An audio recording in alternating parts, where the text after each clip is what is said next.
Astaghfirullah Rabbal baraya. Astaghfirullah minal khataya. Astaghfirullah Rabbal baraya. Astaghfirullah minal khataya. Astaghfirullah Rabbal baraya. Astaghfirullah minal khataya. InsyaAllah sama-sama kita buka majlis kita dengan membaca Ummul Kitab Al-Fatihah. A'udzu billahi minasy syaithanir rajim. Bismillahirrahmanirrahim. Alhamdulillahi rabbil alamin. Ar-Rahmanir Rahim. Maliki yaumiddin. Iyyaka na'budu wa iyyaka nasta'in. Ihdinas siratal mustaqim. Siratal ladzina an'amta 'alaihim ghairil maghdubi 'alaihim waladdallin. Amin. Sama-sama kita berselawat 10 kali kepada Nabi Muhammad sallallahu alaihi wasallam. Inna Allah wa malaikatahu yusalluna 'alan nabi. Ya ayyuhalladzina amanu sallu 'alaihi wa sallimu taslima. Allahumma salli ala Sayyidina Muhammad wa ala ali Sayyidina Muhammad. Allahumma salli ala Sayyidina Muhammad wa ala ali Sayyidina Muhammad. Allahumma salli ala Sayyidina Muhammad wa ala ali Sayyidina Muhammad. Allahumma salli ala Sayyidina Muhammad wa ala ali Sayyidina Muhammad. Allahumma salli ala Sayyidina Muhammad wa ala ali Sayyidina Muhammad. Allahumma salli ala Sayyidina Muhammad wa ala ali Sayyidina Muhammad. Allahumma salli ala Sayyidina Muhammad wa ala ali Sayyidina Muhammad. Allahumma salli ala Sayyidina Muhammad wa ala ali Sayyidina Muhammad. Allahumma salli ala Sayyidina Muhammad wa ala ali Sayyidina Muhammad. Allahumma salli ala Sayyidina Muhammad wa ala ali Sayyidina Muhammad. Bismillahirrahmanirrahim. Alhamdulillah wassalatu wassalamu ala Rasulillah wa ala alihi wa ashabihi ajma'in, amma ba'd. Alhamdulillah, syukur pada Allah Subhanahu wa taala kita dapat berjumpa pada hari yang mulia ini. Hari pertama kita menghadapi PKP di negeri Selangor. Kita berdoa pada Allah Subhanahu wa taala, mudah-mudahan Allah menurunkan rahmatnya kepada kita dan menarik segala-galanya COVID-19, segala bala bencana di negeri kita khususnya dan di negeri negara-negara umat Islam umumnya. Allah turunkan rahmat, Allah tarik segala bala-bala ini. Mudah-mudahan kita dapat hidup dalam keadaan yang baik, aman dan tenteram. Di kesempatan yang ada pada kita ini, sama-sama kita meneruskan lagi pengajian kita membaca hadis-hadis dari kitab Riyadhus Shalihin.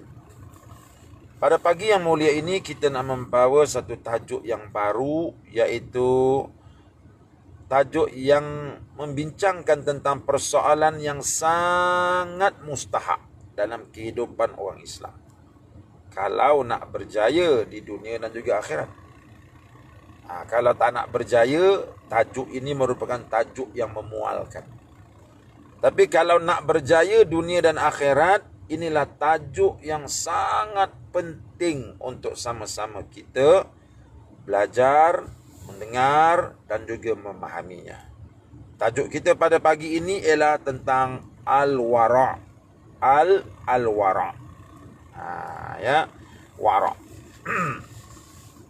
Tuan-tuan yang dihormati sekalian, dalam kehidupan kita ini, sebagai orang Islam, ada 3 perkara yang perlu kita lihat. Pertama, melihat sesuatu itu perkara yang bahaya. Satu yang pertama, melihat sesuatu itu sesuatu yang sangat berbahaya. Yang kedua, melihat sesuatu itu sebagai sesuatu yang bermanfaat. Sesuatu yang bermanfaat. Pertama tadi, melihat satu perkara itu, ini bahaya untuk aku. Satu. Yang kedua, melihat sesuatu itu bermanfaat untuk kita. Dan yang ketiga, melihat sesuatu itu tidak bahaya, tetapi dia tidak bermanfaat untuk kita. Dia tidak bahaya, tetapi tidak bermanfaat untuk kita. Jadi, apakah yang dikatakan zuhud itu? Apakah yang dikatakan wara' itu? Saya dah sebutkan tadi bahawa dalam hidup kita ni, kita kena lihat 3 perkara. Sesuatu yang bahaya untuk kita, sesuatu yang bermanfaat untuk kita, sesuatu yang tidak bahaya tetapi dia tak ada manfaat untuk kita.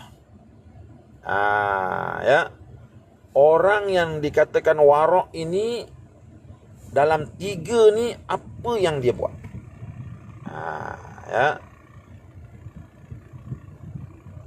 Orang yang dikatakan wara' itu,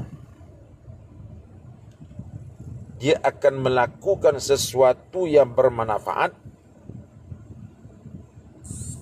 Dia akan melakukan sesuatu yang manfaat, dan dia juga melakukan sesuatu perkara yang tidak berbahaya dan juga tidak bermanfaat.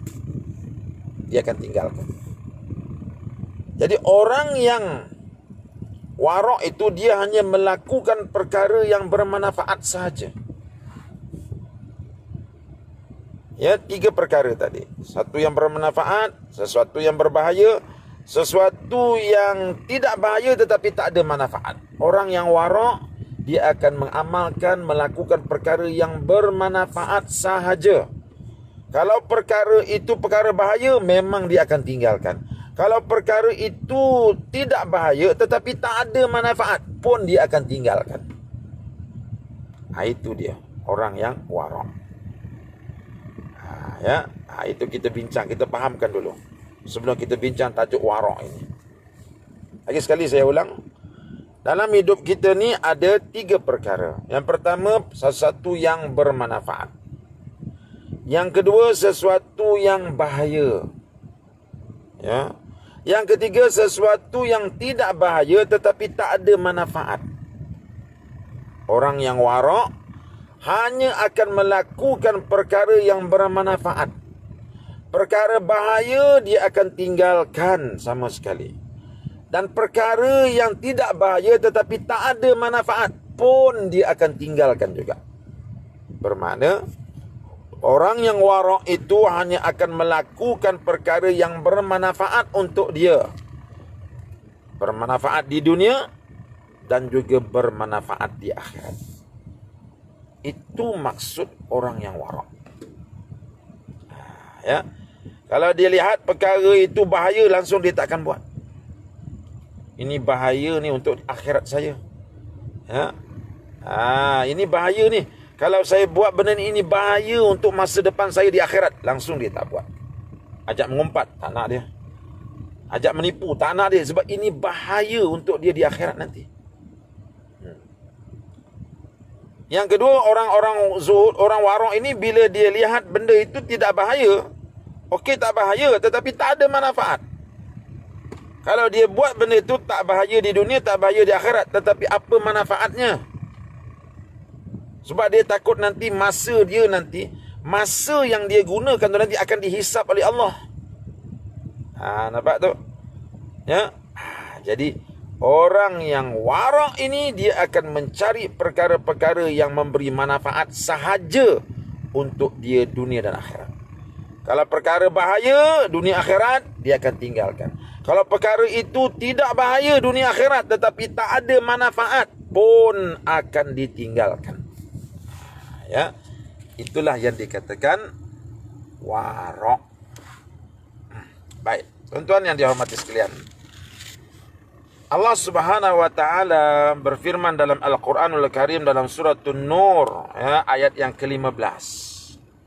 Firman Allah, Bismillahirrahmanirrahim.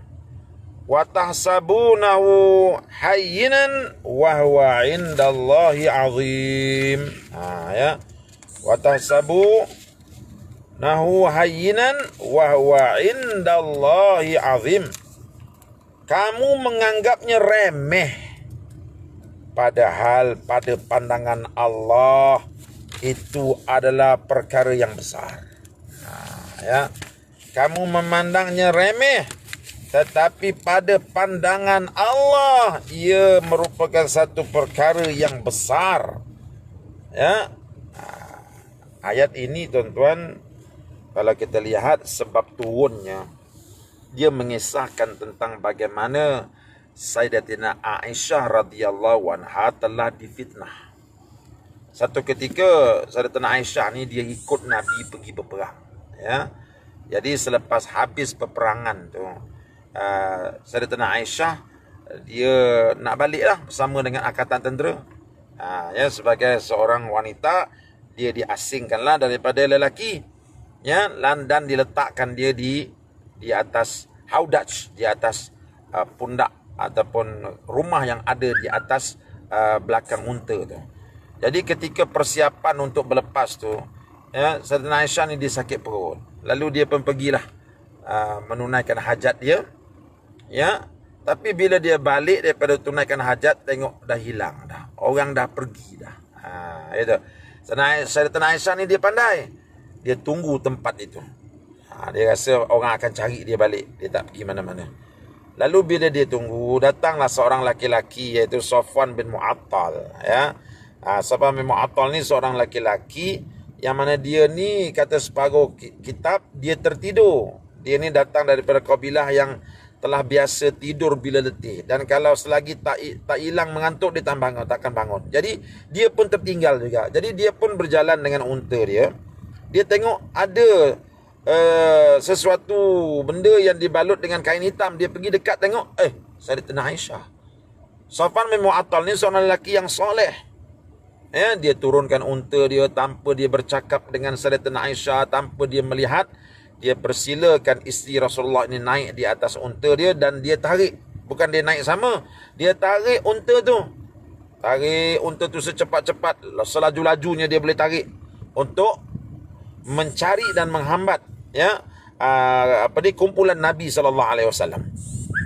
Bila sampai tempat Nabi bersama dengan para sahabat, Safwan bin Mu'attal merendahkan untanya dan meminta Aisyah untuk turun. Orang-orang munafikin melihat peristiwa itu.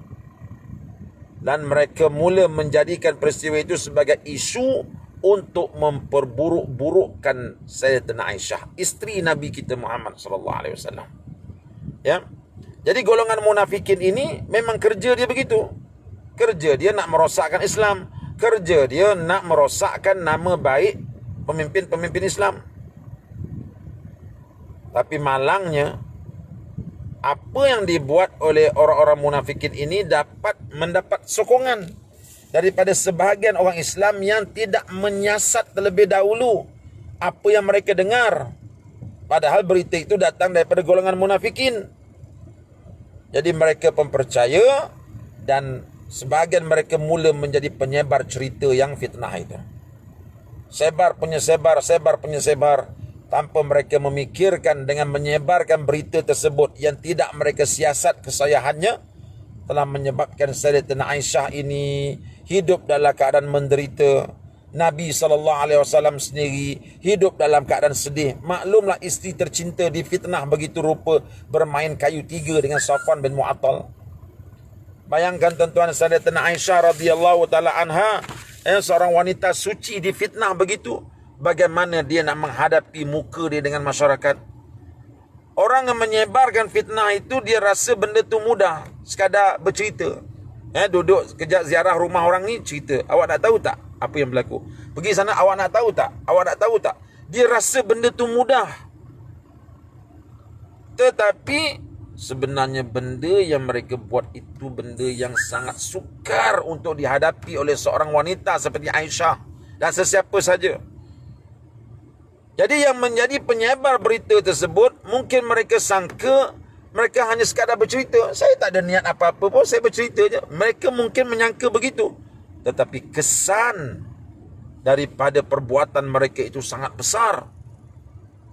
Lalu apabila keadaan sudah tidak terbendung, perbuatan yang disangkakan sebagai saja-saja itu akhir sekali telah merosakkan nama baik sebuah keluarga nabawi.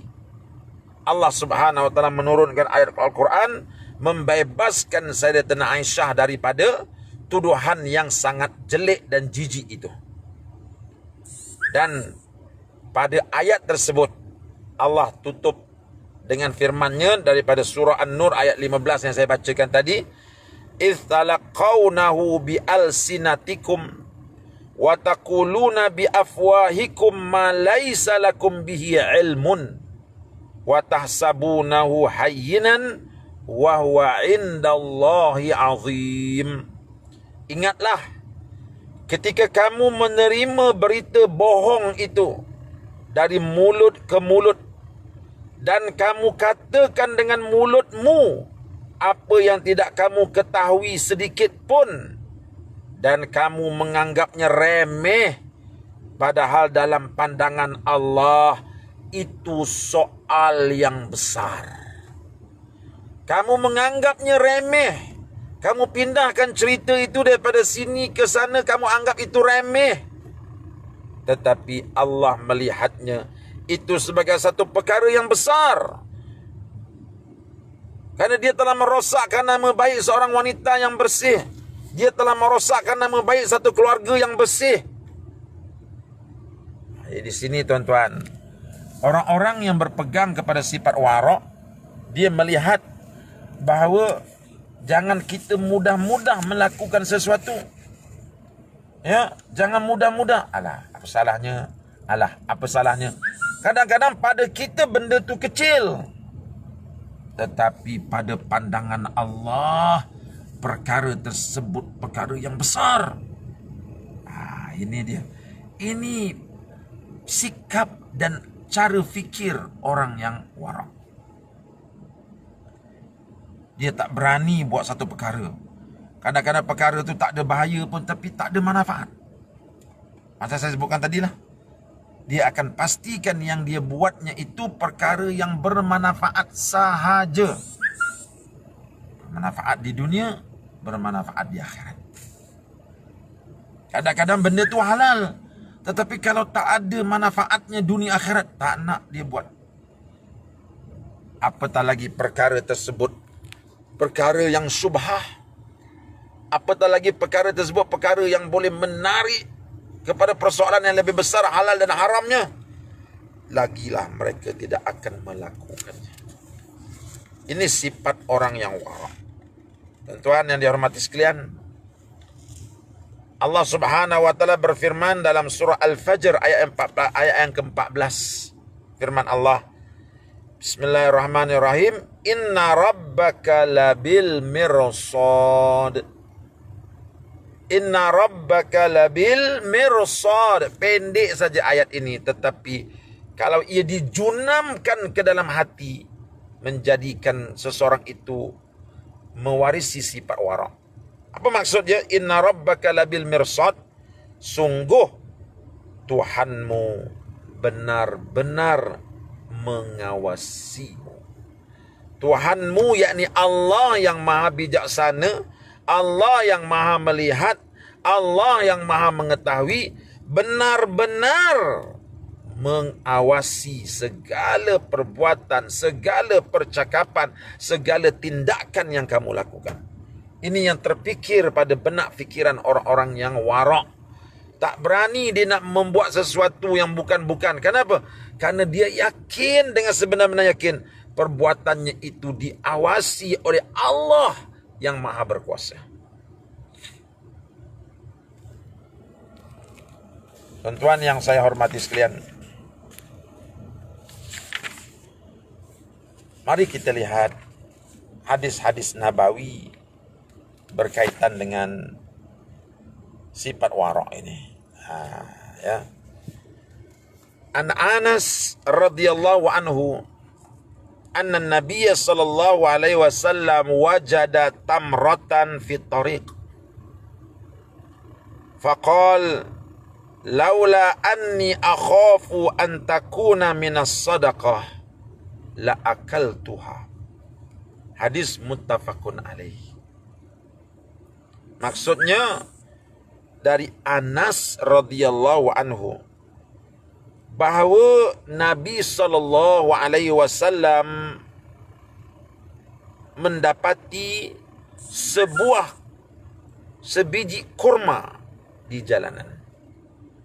Maka beliau pun bersabda, seandainya aku tidak khawatir kalau kurma ini merupakan sedekah, nescaya aku makan. Hadis daripada Anas bin Malik radhiyallahu anhu ini, beliau menceritakan pada satu ketika Nabi SAW berjalan di suatu jalan. Pada ketika itu Nabi terjumpa sebiji korma. Mungkin kita boleh andaikan Nabi ketika itu sedang lapar. Orang yang lapar ini tuan-tuan, nampak apa saja yang berada depan mata dia, maka dia akan makan. Dalam fikirannya mungkin kalau orang itu orang agama sikit, dia kata ini darurat tak apa, ini darurat tak apa. Tetapi Nabi SAW, dia melihat tamar itu lalu dia bersabda, kalaulah tidak karena aku takut kurma itu sedekah, aku akan makan. Ketika itu Nabi boleh ambil, tetapi dia takut. Takut apa? Takut korma itu mungkin korma sedekah. Korma sedekah. Nabi ini dia tak boleh makan sesuatu yang disedekahkan. Sebab dia bukan orang miskin, dia bukan orang fakir. Dia boleh makan sesuatu yang dihadiahkan. Hadiah ini ialah pemberian untuk merapatkan hubungan kasih sayang, tak kira pada orang kaya ke orang miskin ke boleh. Tetapi sedekah itu untuk orang miskin, untuk orang fakir. Nabi dia tak boleh makan sedekah. Bila dia nampak buah kurma itu, pada asasnya boleh ditakwilkan macam-macam. Alah, ini kurma orang bagi hadiah kot, sangka baik ajalah. Ini mungkin aku sekarang ni berada dalam keadaan lapar ni, ini darurat ni. Boleh ditakwilkan macam-macam. Tetapi orang yang wara' terus sampai di fikiran dia, kalau dia makan benda ini mungkin tidak bahaya, tetapi tidak ada manfaat di negeri akhirat. Ini mungkin, ya, Nabi terfikir, kalaulah kurma ini kurma yang disedekahkan, aku tak boleh makan sedekah. Bila terlintas saja sedikit itu, terus dia tak makan. Padahal orang-orang yang biasa macam kitanya, kita boleh takwilkan macam-macam. Alah, apa salahnya? Darurat. Alah, apalah salahnya? Tetapi orang warak terus sampai pada benak fikirannya, ini bahaya. Ini kalau benda ini kurma sedekah, aku akan ditanya di akhirat nanti. Aku tak tahu ni, apa status kurma ini? Sedekah ke hadiah ni? Macam-macam. Segala itu menyebabkan orang-orang yang warak akan meninggalkannya. Sebab itu dalam fikiran orang yang warak ini, benda ni mungkin kecil pada pandangan saya, tapi di sisi Allah dia besar. Tak beranilah. Nampak tak? Di sisi Allah mungkin dia besar, tak berani. Tuan-tuan yang dihormati sekalian, mari kita dengar hadis yang kedua. Ya. Wa anin Nawasi bin Nu'man radhiyallahu anhu anin Nabi sallallahu alaihi wasallam, al-birru husnul khuluq wal ithmu ma haka fi nafsika wa karihta an yattala'a alaihi nas, rawahu Muslim. Dari An-Nawas bin Sam'an radhiyallahu anhu, Nabi sallallahu alaihi wasallam telah bersabda, Albir ni apa? Bakti ataupun kebaktian adalah akhlak yang baik. Dan dosa adalah segala sesuatu yang meragukan hati, dan kamu benci apabila diketahui orang. Dalam hadis ini, Nabi memberikan satu kaedah. Bagaimana kamu nak mengetahui benda itu bahaya untuk kamu di akhirat? Bila sebut bahaya di akhirat tu, benda tu haram lah. Kalau tidak haram pun dia syubhat. Macam mana? Nabi bagi dua kaedah. Yang pertama, bila kamu buat sesuatu, hati kamu rasa tidak tenteram. Wal ithmu mahaka fi nafsika. Hati rasa tak tenteram. Yalah, orang mencuri, mana ada tenteram hati dia? Ya. Mengambil uang riba, tak tenteram hati dia walaupun dia senyum. Mengambil uang rasuah, hati takkan tenteram. Sebab hati itu telah dicipta oleh Allah Subhanahu Wa Taala, akan gembira bila dia dekat dengan Allah, akan gembira, akan tenang bila dia buat sesuatu yang Allah redai. Tapi bila kita buat sesuatu yang tidak Allah redai, hati secara automatically akan rasa tidak selesa. Itu benda tu tinggalkan. Tinggalkan benda itu. Dan yang kedua, nak tahu benda itu benda yang tidak boleh kamu lakukan, jangan kamu dekati. Bila kamu buat, kamu takut orang nampak kamu lakukan perkara itu. Ini dua kaedah Nabi sebut dalam hadis ini, bagaimana orang mukmin itu dapat menghindarkan diri dia daripada perkara-perkara yang tidak Allah redai. Mungkin kalau ditanya pada orang lain, dia kata halal. Tapi kalau dah hati kita rasa tak sedap, hati kita rasa tak sedap, dah jangan kita buat, tinggalkan. Hati yang dibasuh dengan zikrullah, hati yang dibasuh dengan tahajud, hati yang dibasuh dengan solat sunat, hati yang dibasuh dengan bacaan Al-Quran, ini hati yang bersih. Sebab itu bila tuannya mula buat sesuatu yang tak elok, hati ini akan memberikan satu isyarat. Isyarat tersebut akan menggegarkan emosi tuannya. Maka ini hati yang bersih. Dia menjadi penjaga kita. Maka bila hati itu rasa tidak sedap, tinggalkan. Walaupun boleh ditakwilkan dengan berbagai dalil, walaupun boleh ditakwilkan dengan berbagai alasan, tinggalkan. Kerana hati rasa dah tak sedap.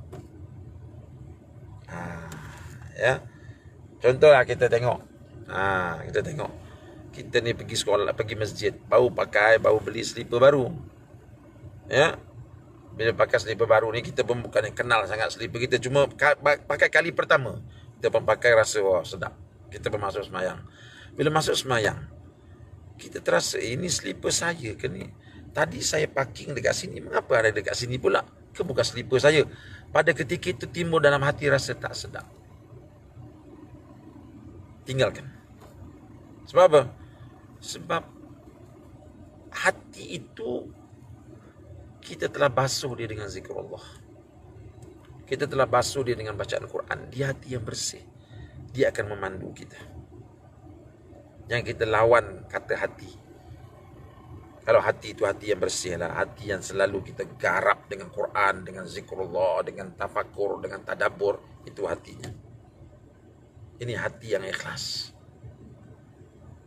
Jadi tuan-tuan yang dihormati sekalian, banyaklah dalam kehidupan kita ni yang kita hadapi perkara ini. Jadi itu kaedah yang Nabi SAW perturunkan kepada kita, insyaAllah. Jadi saya rasa cukup sekadar itu. Nanti kita sambung lagi esok, insyaAllah. Perbincangan berkaitan dengan warok ini. Ya, ni musim PKP rasanya kita tak ke mana. Bolehlah kita tolong share dan kita panggil kawan-kawan kita lagi untuk terus mengikuti pengajian kita dalam kitab Riyadhus Shalihin ini. Ya, sekian saja. Jaga diri elok-elok di musim PKP ini. Banyakkan minum air, ya, banyakkan cari makanan-makanan yang tinggi alkalinya, ya, jangan lupa vitamin C, dan yang penting jaga penjarakan, ya, dan jangan pergi ke tempat-tempat yang bersesak-sesak orangnya, kerana di situ mudah kita terjangkit. Dan yang akhirnya berdoa pada Allah, berserah pada Allah, bertawakal pada Allah. Mudah-mudahan kita diselamatkan oleh Allah daripada serangan penularan wabak COVID-19 ini. Itu saja. Assalamualaikum warahmatullahi wabarakatuh.